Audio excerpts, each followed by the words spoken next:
Hello, this is Susan, and for the next hour, I'll be reading from the Tuesday, August 4th, 2026 issue of the Democrat and Chronicle on the Niagara Frontier radio reading service.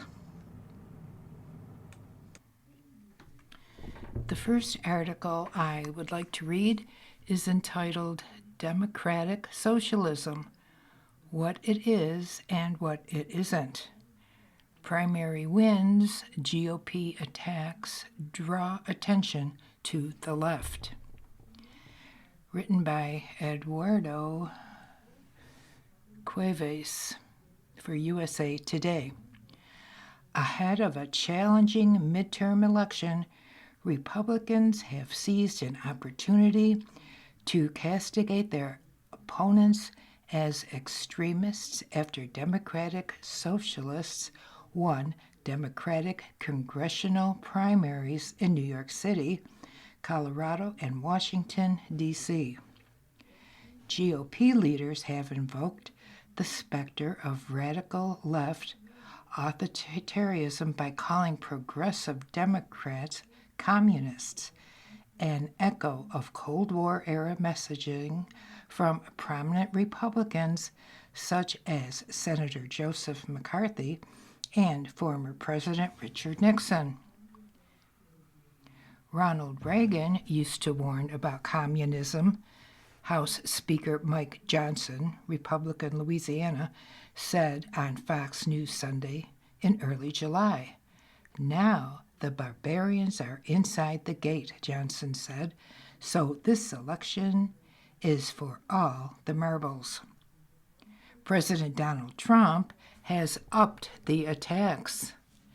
These are hardcore, godless communists, Trump said at the June 26th Conservative Faith and Freedom Coalition Conference. This is the most serious threat to our country since its existence. The president devoted part of his July 4th address on the 250th anniversary of American independence to attacking communism. However, Democratic socialists and academic experts say the characterization is simply inaccurate. The ideology is a belief that the economy should be run for the public's benefit through democratic decision-making, they say, and that the government should have an active role in expanding public services to address certain basic needs, such as housing and health care. Meanwhile, communism, as advocated by Karl Marx and Friedrich Engels in the Communist Manifesto, envisions a classless, stateless society where there is one party ruled by the working class.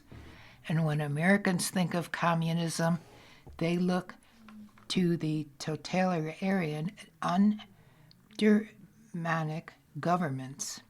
undemocratic governments of the former Soviet Union and North Korea. The National Democratic Socialists of America website said its vision rejects authoritarian visions of socialism. The organization believes capitalism must be replaced with a system where ordinary people have a real voice in our workplaces, neighborhoods, and society. The information's all in the title, said Susan Kang, an associate professor of political science at City University of New York and a member of the New York City DSA chapter. We want things that challenge the way capitalism distributes things. It's never done by force, it's never done by violence, it's never done through tricks. It's always done because we've gained majoritarian support. Democratic Socialist candidates have notched recent wins in deeply liberal cities. In 2025, Zohan Mamdani won New York City's mayoral election, and Katie Wilson was elected Seattle mayor in June. And also in June, Claire Valdez and Daria-Liza Alvia Chevalier won congressional primaries in New York City, and Miley Quiros won in Denver, while Janice Lewis George won the Democratic primary for the mayorship of Washington, D.C. In these deep blue areas, Democratic primary victories are tantamount to winning the election. All ran with a heavy focus on addressing affordability through measures such as Medicare for All, a national program to guarantee health insurance for all Americans. And they've also called for abolishing the Immigration and Customs Enforcement Agency and abandoning U.S. support for Israel amid widespread civilian casualties from its war in Gaza and Iran. We want to push these ideas within the existing political institutions of the United States, Kang said.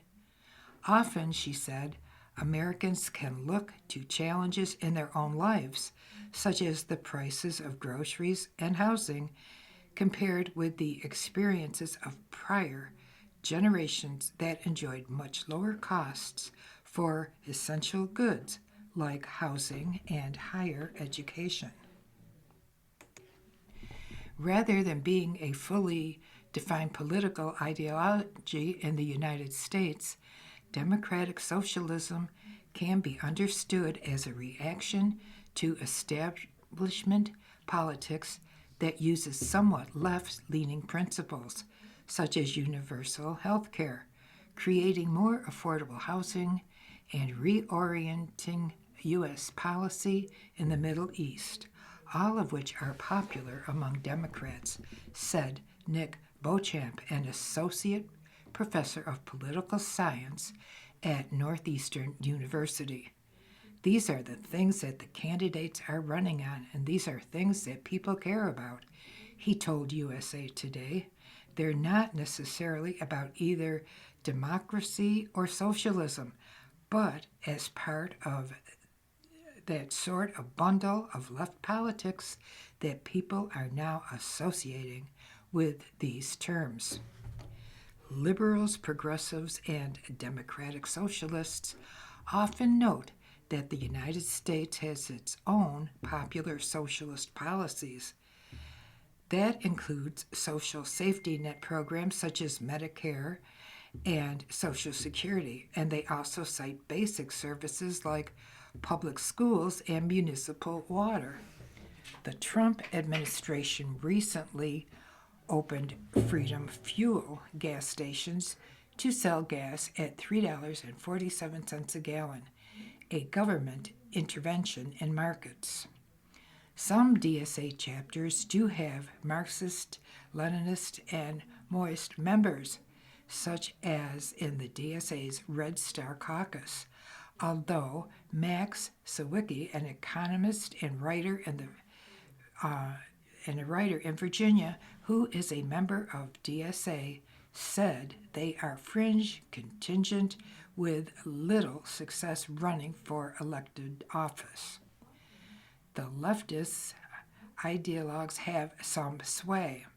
The National DSA opposed American military aid to Ukraine following Russia's invasion, and a delegation embraced now imprisoned Venezuelan President Nicolas Maduro, who was widely seen as creating a dictatorship under a socialist government.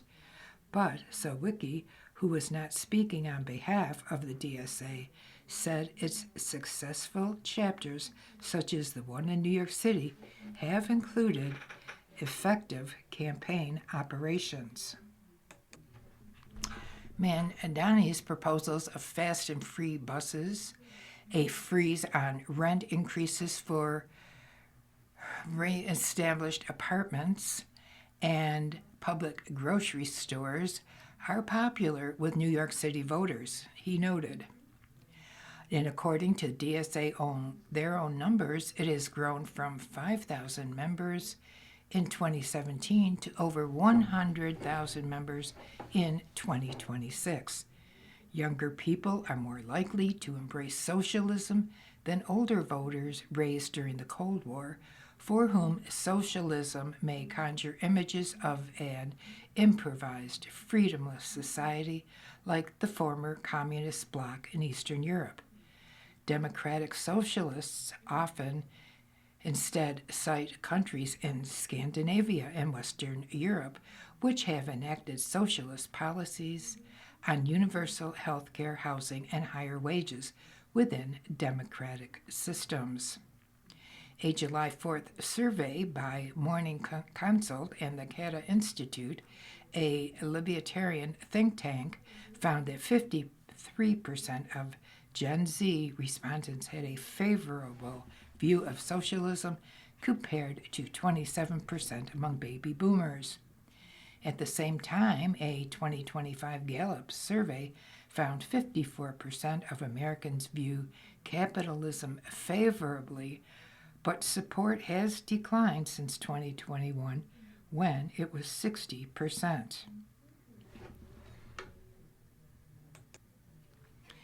If you would like more information on this subject, feel free to call the Niagara Frontier Radio reading site, and someone here will be more than happy to read more of the article to you. Next, we have New York military bases delay cleanup of toxic PFASs. Rochester location lacks timeline as costs rise. Austin Fast and David Robinson, New York State Team USA Today Network.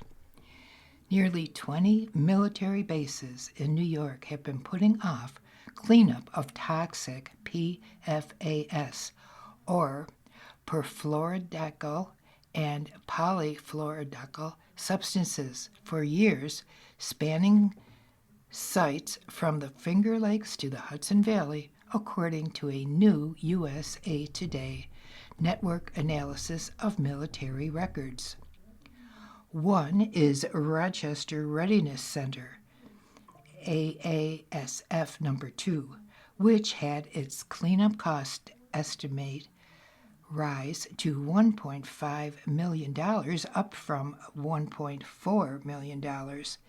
It had no timeline set for its target date. The latest round of delays, which the Pentagon posted in May and include hundreds of military bases across the country, has pushed some deadlines out decades or removed them altogether, and estimated cleanup costs increased by millions of dollars. For decades, the military has extinguished fires using foam containing toxic PFAS. These chemicals can then seep into soil and groundwater, where they persist without breaking down, increasing the chance of certain cancers in people who drink from contaminated wells. The military did not respond to USA Today's request for an estimate of how many people the delay affects across the country, but the tally could easily total tens of thousands of neighbors, considering how many sites have been delayed.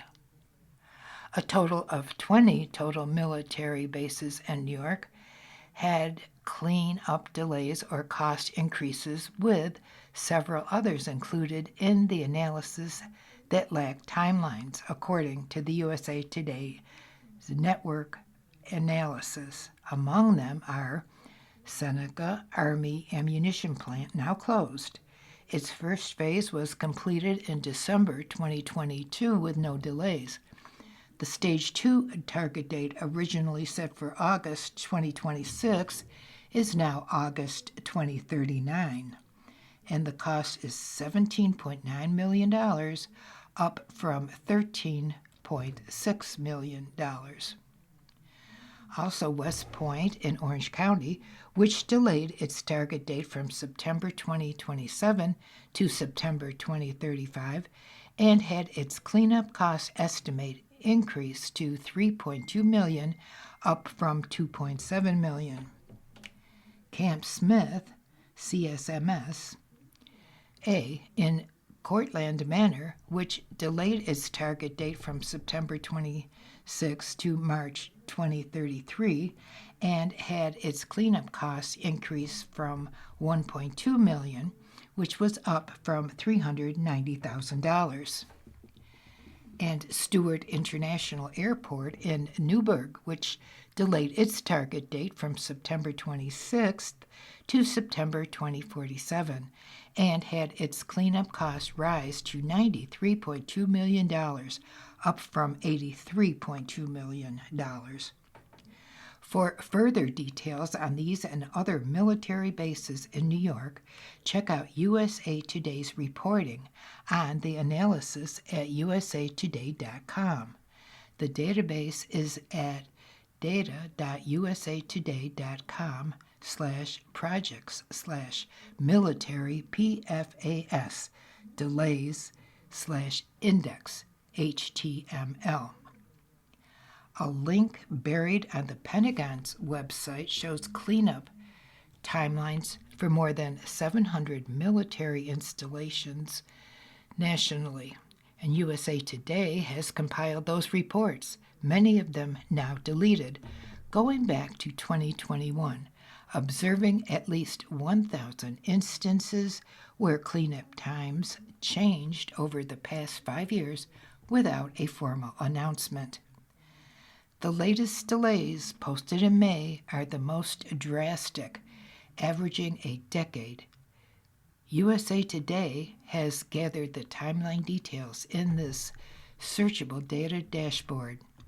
USA Today's analysis of the now unavailable documents show from 2021 to 2024 the military delayed cleanup timelines for a few dozen sites each quarter, usually by just a year or two.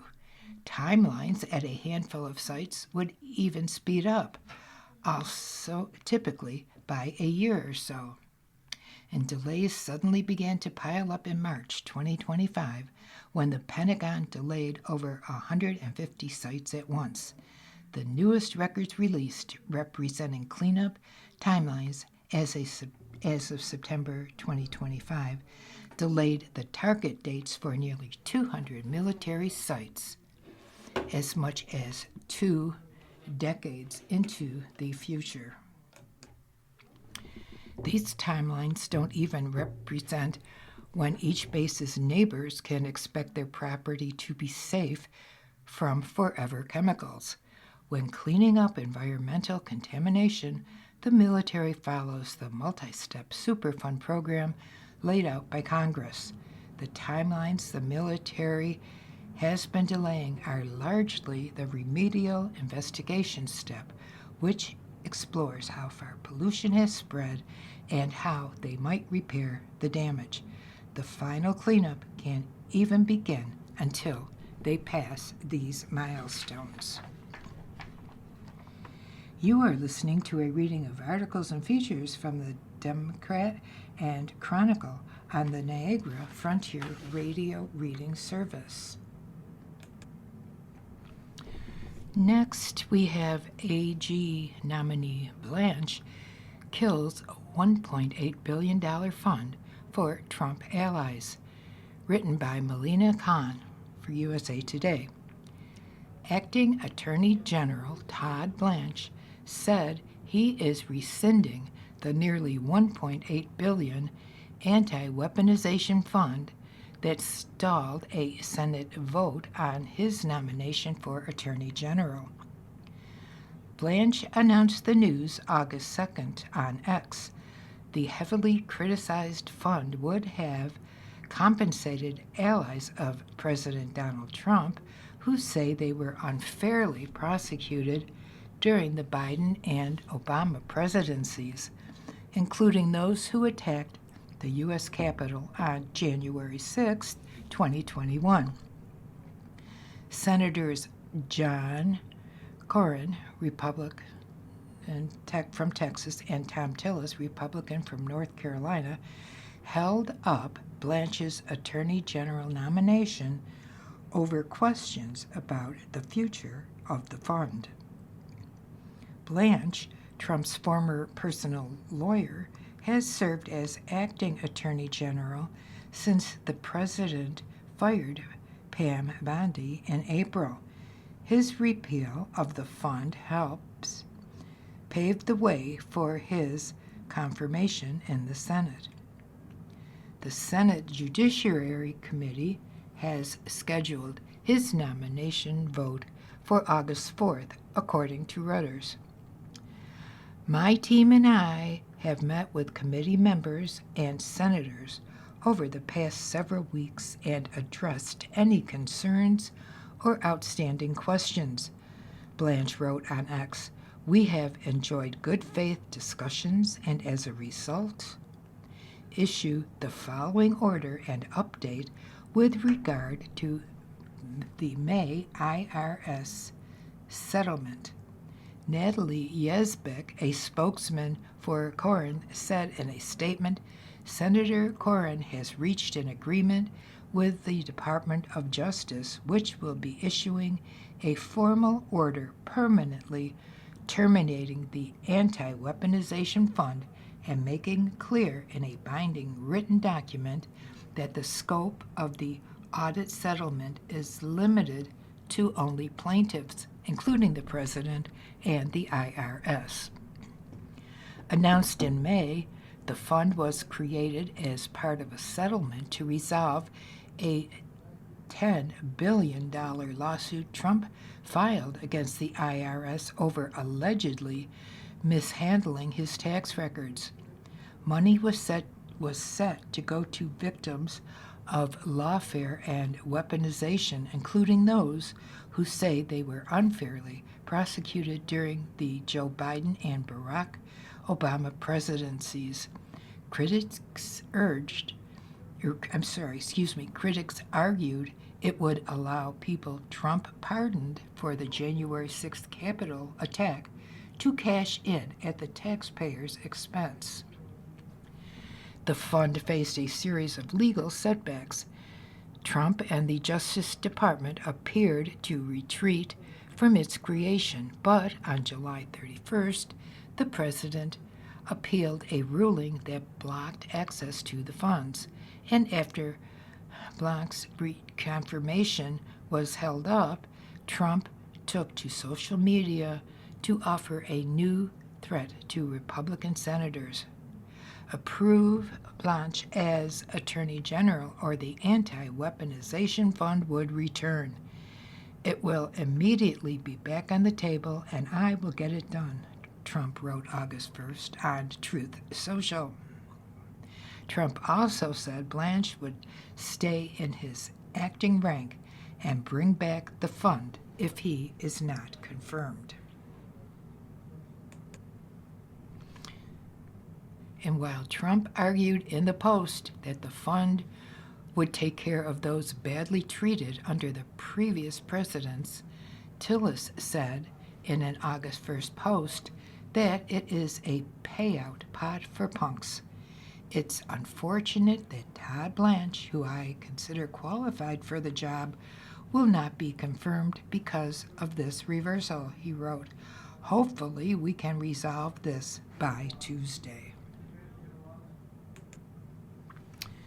Next, we have a Gaza deal hits major roadblocks.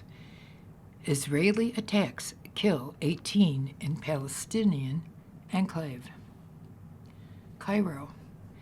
Palestinians in the Gaza Strip said on August 3rd that President Donald Trump's touting of a deal aimed at disarming Hamas and ending the war was out of touch with their worsening reality after Israel killed 18 people in one of the deadliest days since a ceasefire of last year. Trump, on July 30th, declared a major milestone toward implementing the Gaza peace plan agreed upon last October, saying that Hamas would disarm and Israel would withdraw in phases. But complications have swiftly emerged.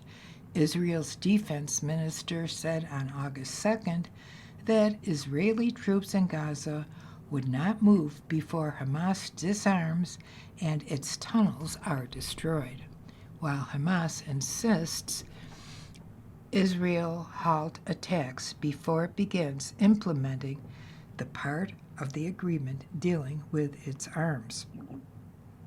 Nikolai Mladenov, the Gaza envoy for Trump's Board of Peace body that is overseeing the ceasefire, was expected to meet with Israeli officials August 3rd, according to two sources familiar with the ceasefire efforts, and one of the sources said Mladenov would be meeting Israeli President Minister Benjamin Netanyahu to push for a halt on attacks on Hamas in Gaza.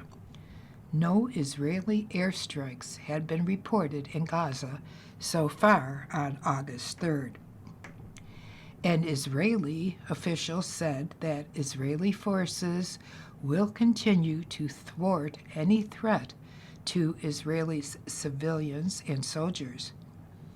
Much of Gaza is in ruins as a result of the Israeli offensive launched in retaliation for Hamas's October 7th, 2023 attack. Palestinians say the Israeli strikes in recent days have shattered any hope of progress. Israeli troops have occupied and depopulated 2/3 of the enclave, leaving nearly all its more than 2 million residents confined to a tiny strip of land along the coast, most in makeshift tents or damaged buildings. It was as if the war had resumed. There was an attack every 1 hour or less, and the planes struck places across the Gaza Strip, north, central, and south, everywhere. Mohammed Azaki, 32, told Reuters by phone. The Palestinians killed August 2nd included a couple and their child in an Israeli strike on a Gaza City apartment. The Israeli military said it targeted military operatives in that and other strikes. Last year's ceasefire allowed Israeli forces to retain control of 53% of Gaza initially, before eventually withdrawing. But Israel has instead expanded its control, and Defense Minister Israel Katz confirmed on August 2nd that the Israeli-held area had reached 60 to 70% as Israeli troops search for tunnels. Soma Dalla, 60, said that the Israeli-held zone had recently expanded toward her home after she woke up to find yellow bricks laid by Israeli forces to demarcate the territory had been moved closer. We are waiting for displacement at any moment. Our entire life is gone. Our entire future is gone. Our children's future is gone, said Dalla, whose family, like nearly all Gazans, has been displaced multiple times since the war began. Around her, piles of rubble marked what was once a Gaza City neighborhood. Nearby, her grandchildren played with building blocks on the floor of the tent, an improvised refuge she shares with her husband. Dallas said she had hoped Trump's announcement would bring change, but on the contrary, destruction increased, displacement increased. Israel's recent expansion of the Yellow Line forced people to flee in at least 5 different areas across the Gaza Strip, including Gaza City, Deir al-Balah, Khan Yunis. 7 residents told Reuters. The United Nations Office for the Coordination of Humanitarian Affairs reported on July 20th that 30 families were forced to leave an area near the Yellow Line in eastern Gaza City as a result of an Israeli displacement order. Hamas has demanded Israel pull forces out of areas seized since last October's ceasefire as one of its demands for moving ahead with the deal. Hamas rejects the word disarmament, but says it will hand over its weapons for storage under the control of a U.S.-backed Palestinian administration after Israeli halts operations and withdraws its forces in line with last year's ceasefire. A spokesman for Netanyahu's office told Reuters that Israel expressed concerns to Washington about the disarmament plan. A spokesman for Netanyahu's office told Reuters that Israel expressed concerns to Washington about the disarmament plan. The most important concern for Israel is that nothing can happen before Hamas completely and totally disarms, spokesman Duran Spielman said. At least 1,230 Palestinians, mostly civilians, have been killed in Israeli strikes since the Trump-backed Gaza peace plan was agreed to in October, according to Gaza health authorities. Hamas does not disclose its fatalities. 4 Israeli soldiers were killed over the same period, according to Israeli authorities. Next, we have Iran rebuts Trump, says no talks are underway, written by Joey Garrison, USA Today. Washington. Iran denied President Donald Trump's assertion that Tehran is set to begin a new round of negotiations with the United States, contradicting the president after Trump said he held off on carrying out the biggest attack since World War II to allow talks to continue. Trump, speaking to reporters on Air Force One on August 2nd, said the United States was all set to go with what he described as a massive attack on Iran over the weekend, but scrapped the plans at the request of Saudi Arabia, the United Arab Emirates, and Qatar. Trump said the 3 Middle East allies expressed confidence about a deal emerging to reopen the Strait of Hormuz and address Iran's nuclear capabilities. He said Iran very strongly asked that the United States hold off on the attack as well. We had an attack that would be the biggest attack since World War II, and it would have been disastrous for them, Trump said.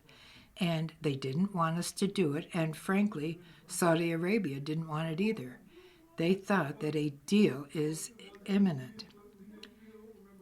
Trump said the talks with Iran would begin on August 3rd, but Iranian Foreign Ministry spokesman Ismail Bagheri on August 2nd said Iran is not holding talks with the United States, telling reporters Tehran is instead in negotiations with Oman about a temporary safe route through the Strait of Hormuz. We currently do not have negotiations with America, Bagheri said, according to NBC News, adding that Iran has no plans to host foreign delegations or send negotiators abroad. At Trump's discretion, the United States hit Iran with 13 nights of consecutive airstrikes in July after a June memorandum of understanding for the two sides to work on a peace deal fell apart. The pause, which began July 23rd, was intended to give negotiations another chance, but progress on talks has not materialized. At least 18 U.S. service members have died in action during the war in Iran, which has turned increasingly unpopular among Americans. More than two-thirds of Americans surveyed in a Washington Post Ipsos poll in July said they disapprove of Trump's handling of the war. Trump said the massive attack on Iran that he held off remains an option if Iran resists a deal that meets U.S. demands. We're ready to go anytime we want, Trump said. Would I rather make a deal? I'm not looking forward to killing people because people die. A lot of people die, and we don't want that.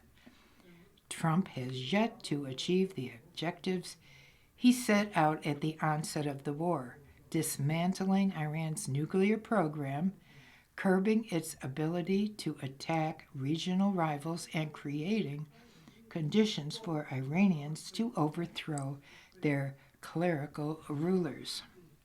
The dispute over the Strait of Hormuz remains a central part of contention.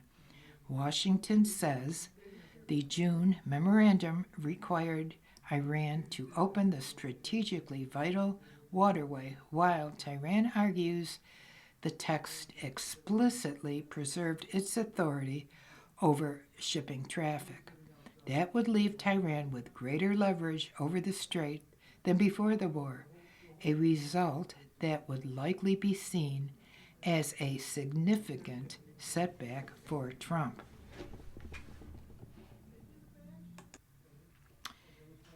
You are listening to a reading of articles and features from the Democrat and Chronicle on the Niagara Frontier Radio Reading Service. Next, we have Dollar Tree prices are rising, but many items are still good bargains. Written by Marcia Greenwood for the Rochester Democrat and Chronicle, USA Today Network. Price-checking scanners are popping up at more Dollar Tree stores as the company continues moving away from its dollar business model.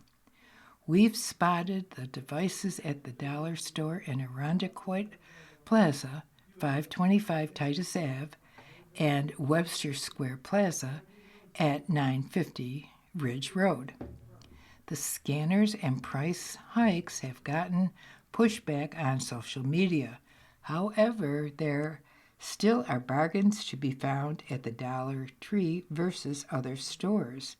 Here are more than 30 items in 8 categories that might make the trip worth your while.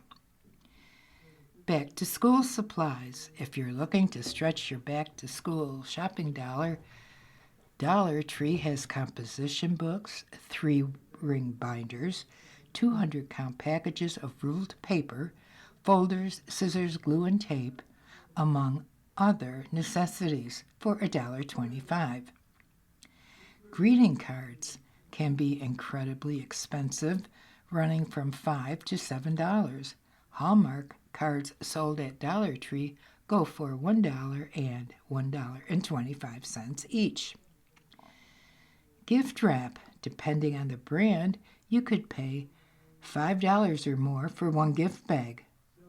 Solid colored gift bags at Dollar Tree are $1.25 each.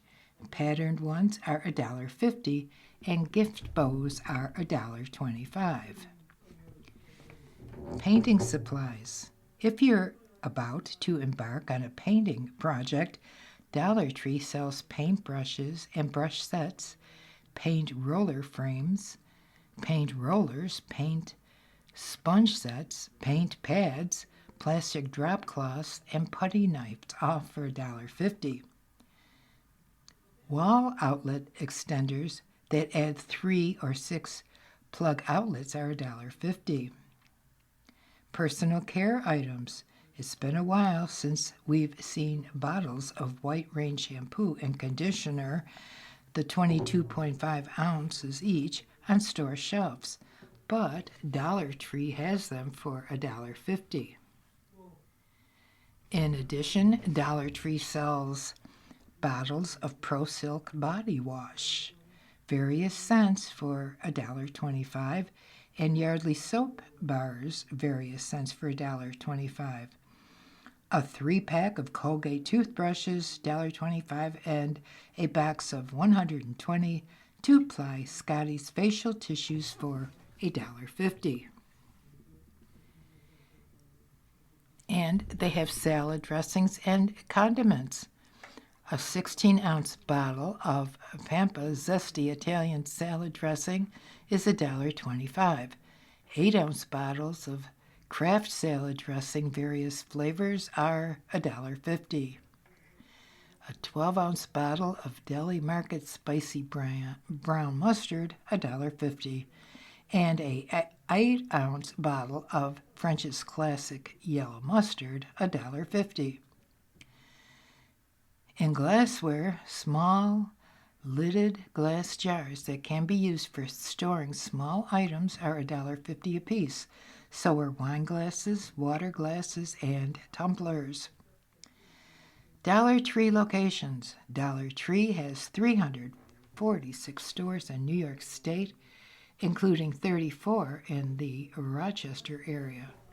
For a complete list of locations, go to dollartree.com.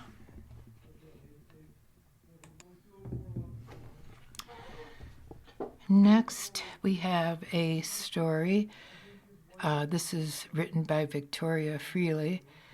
Police say homeowner fatally shot intruder. And other break-ins recently at Avery Street residence. A Rochester homeowner shot and killed a man who allegedly broke into his house early Monday morning.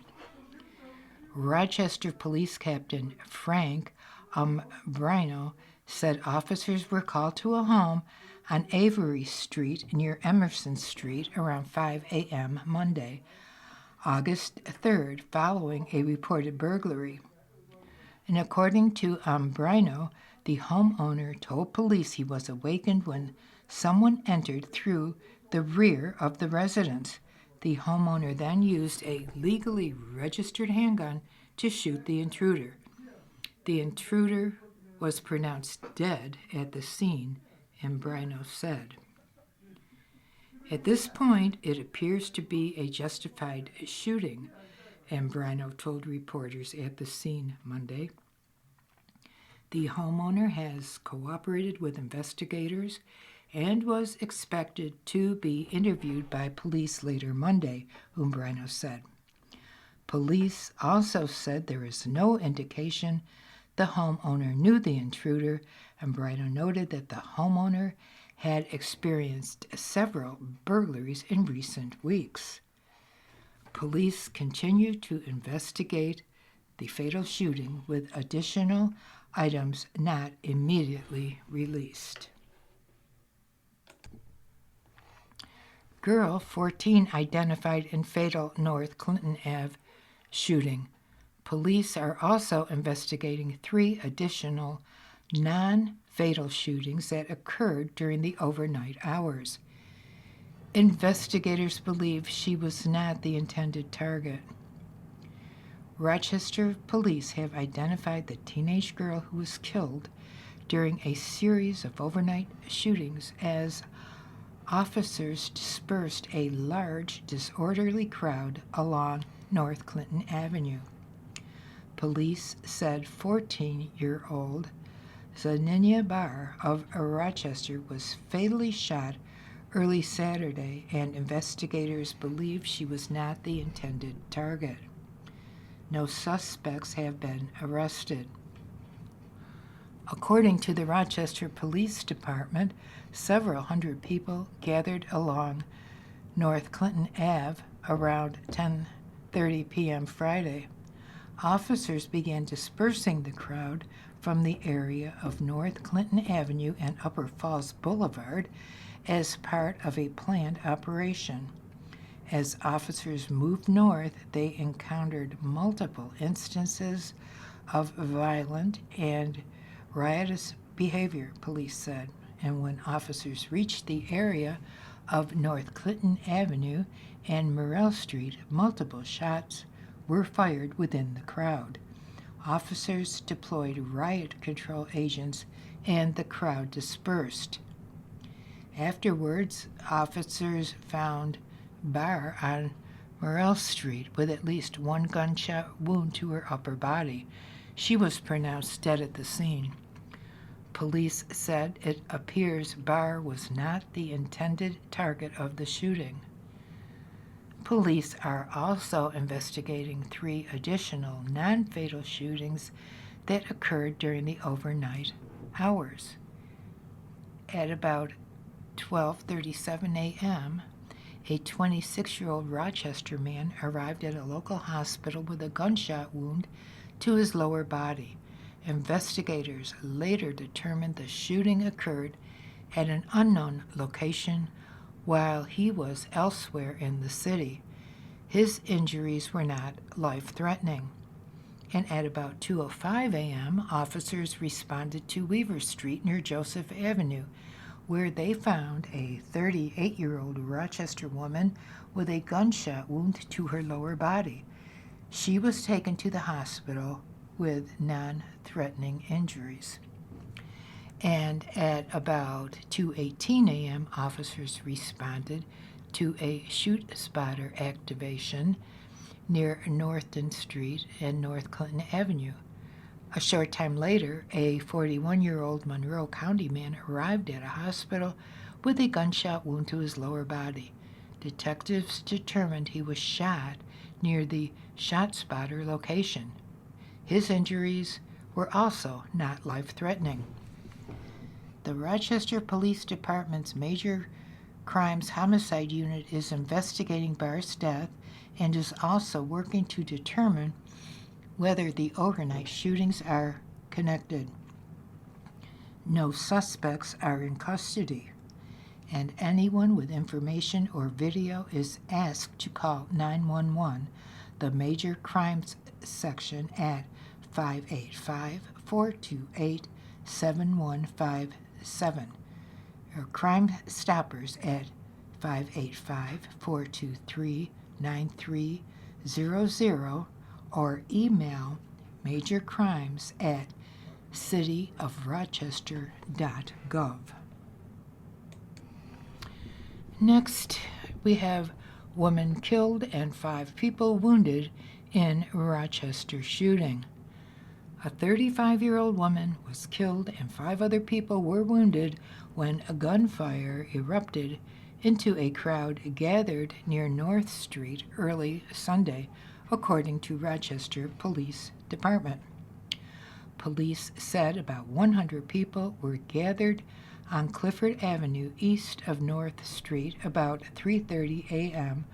August 2nd, blocking traffic and congregating in a gas station parking lot. Investigators said an occupant of a vehicle stopped in traffic, leaned out of a passenger side window, and opened fire on the crowd. Police identified the woman who was killed as Shakira Green, age 35. Authorities said she was standing on the sidewalk when she was struck in the neck by gunfire and was pronounced dead at the scene.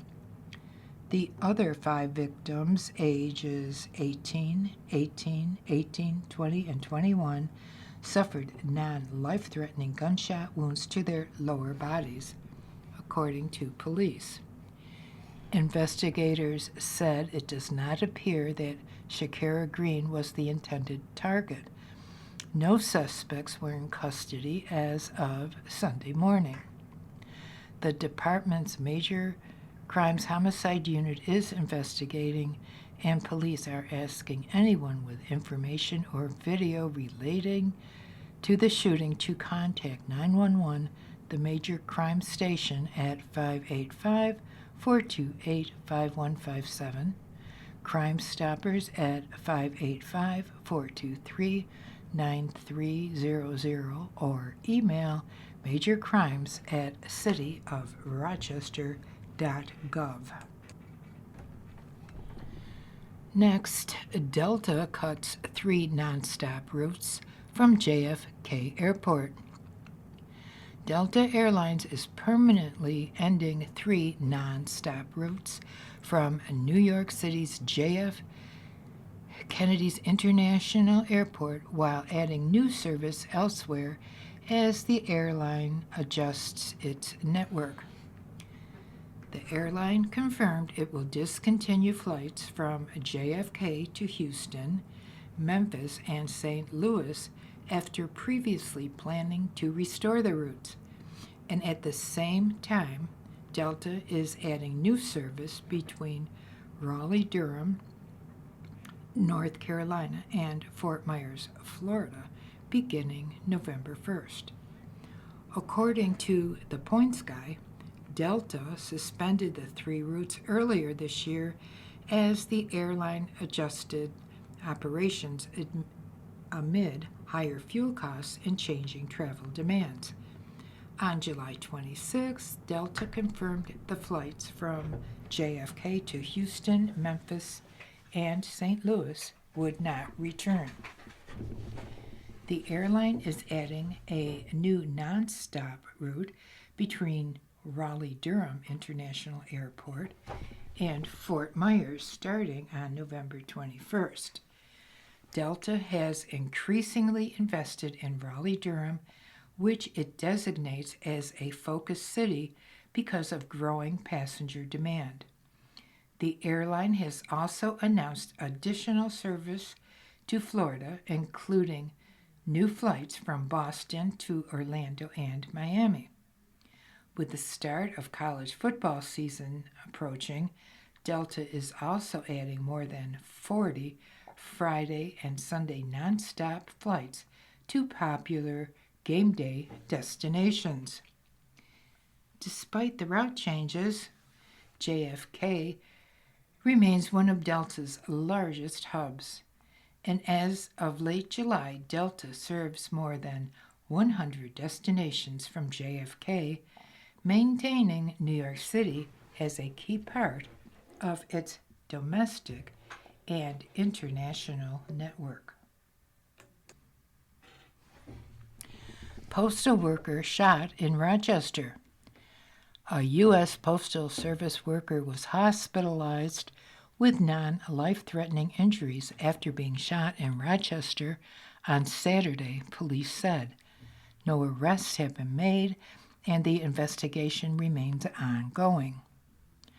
According to the Rochester Police Department, officers responded to the post office at 216 Cumberland Avenue after receiving a report of a man who had been shot, and officers found a 58-year-old man with upper body injuries.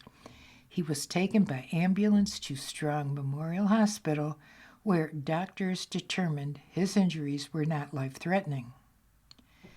Investigators later determined the shooting occurred near Canal Street and West Main Street, while the victim was operating his postal vehicle. Police have no suspects in custody, and anyone with information is asked to contact the Rochester Police Department and speak with a detective. A Steuben County man was critically injured Saturday evening after his motorcycle struck a deer in the town of Naples, according to the Ontario County Sheriff's Office. The crash remains under investigation. Deputies responded around 7:25 p.m. Saturday to the area of 78 32 County Road 36 for a reported single vehicle crash. Investigators said Charles Burpee, age 53, of Wayland, was riding a 2010 Honda motorcycle southbound on County Road 36 when he struck a deer. Burpee was taken by Canandaigua Emergency Squad to F.F. Thompson Hospital with life-threatening injuries. After he was stabilized, he was flown by Mercy Flight to Strong Memorial Hospital in Rochester for additional treatment. He was listed and guarded to critical condition, according to the sheriff's office. A portion of County Road 36 was temporarily closed while investigators reconstructed the crash scene. The Naples Ambulance, Naples Fire Department, Richmond Fire Department, and Mercy Flight assisted at the scene, and the Ontario County Sheriff's Office is continuing to investigate the crash. A 17-year-old girl who disappeared after leaving for a walk in Orleans County nearly a week ago is being sought by police. The Albion Police Department is asking for the public's help in locating Alexandria M. Ledger, who was last seen Monday, July 27th. Police said Ledger was last seen around 6 p.m. in the Linham Drive extension area of Albion after leaving to go for a walk with a friend. She did not return home later that evening. Authorities said her Snapchat location indicated she was in the area of Lockport-Alcott Road in the Niagara County town of Newfane on Tuesday, July 28th, and her family has not been able to contact her since July 27th. A description of the teen is as follows: 17 years old, 5 foot 7 inches tall, 120 pounds, brown hair and green eyes. She may be wearing a light purple hoodie and black shorts when she was last seen. Anyone with information about Ledger's whereabouts is asked to contact the Albion Police Department at 585-589-5527 or call 911 if there is an emergency. Police said even the smallest piece of information could help locate her safely. You've been listening to a reading of articles and features from the Tuesday, August 4th, 2026 issue of the Democrat and Chronicle. Your reader has been Susan, and thank you for listening.